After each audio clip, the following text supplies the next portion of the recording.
Hi, it's Andy Dragic Jr. here at the Gateway 2 Mall in the Philippines. I recently came back from Japan. That the reasons in Japan, I sent a summary of my findings not only on YouTube but to the Business Research Center Incorporated at 518 Scuba Building 3 floor, Waseda, Tsurumaki Cho, Shinjuku, Tokyo.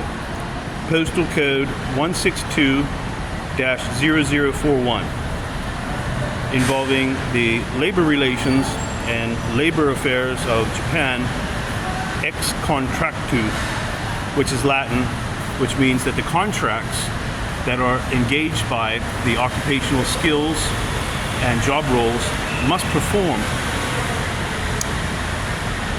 This is in relation to a separation of public corporations, private business, and initial public offerings that the Department of Justice admits to the United States courts and the administrative office that the Federal Rules of Civil Procedure, Section 12b1, subject matter jurisdiction.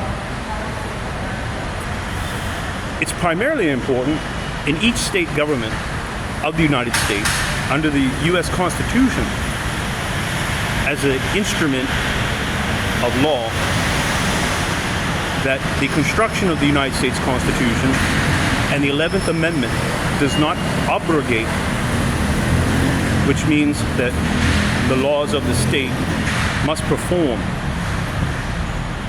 And in those regards, there is a caveat of the criminal code that negotiations for illegal labor racketeering involves a prescription of Title 18 of the Criminal Code of the United States Code, Section 201, bribery of public official and witness.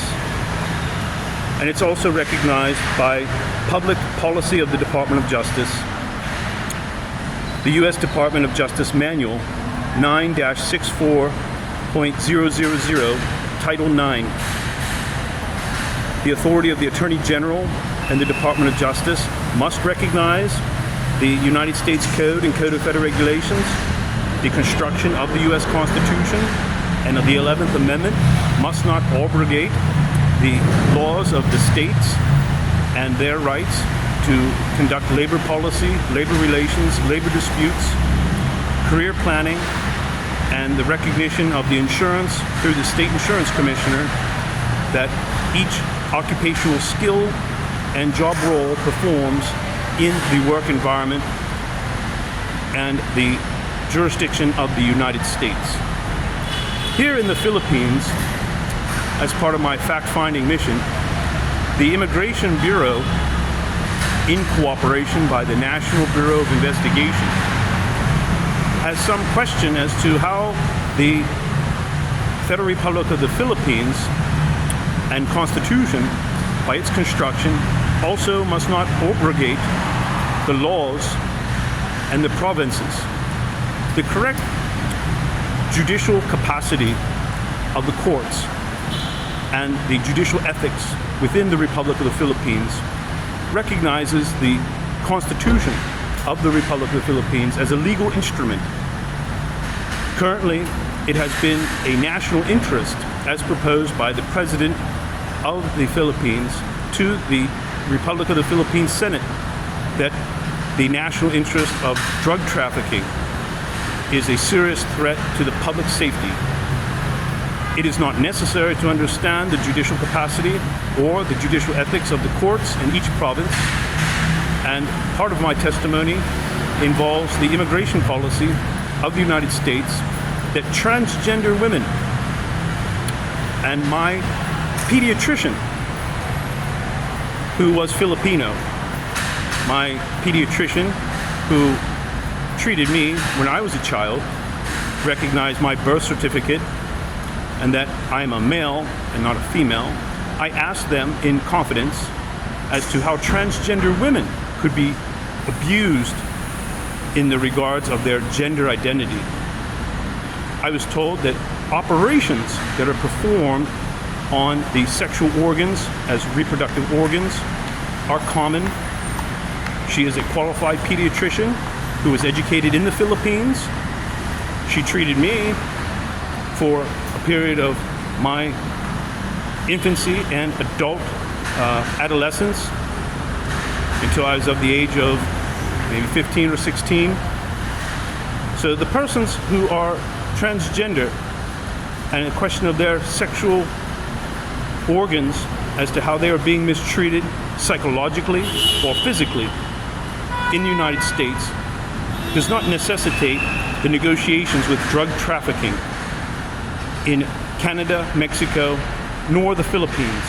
So these activities, I reason and question under constitutional law to the Republic of the Philippines Senate and the Office of the President, and call to the order of the Judicial Ethics of the National Bureau of Investigation that they conduct a thorough questioning of any parties claiming international law that the persons who are involved with the United States and the Department of Justice can answer to some allegations as to how the construction of the Constitution as a legal instrument and the abrogation of law does not necessarily need the negotiation of drug trafficking or the negotiation of any physical or psychological abuse of transgender women.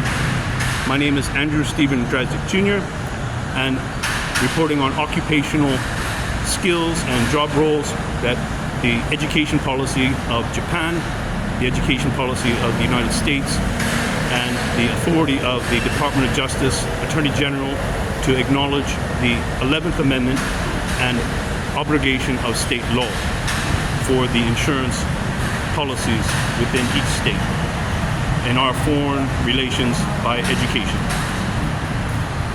I hope you find this helpful, insightful, and call to your own order of rationale further questions to any occupational liability by insurance. Thank you.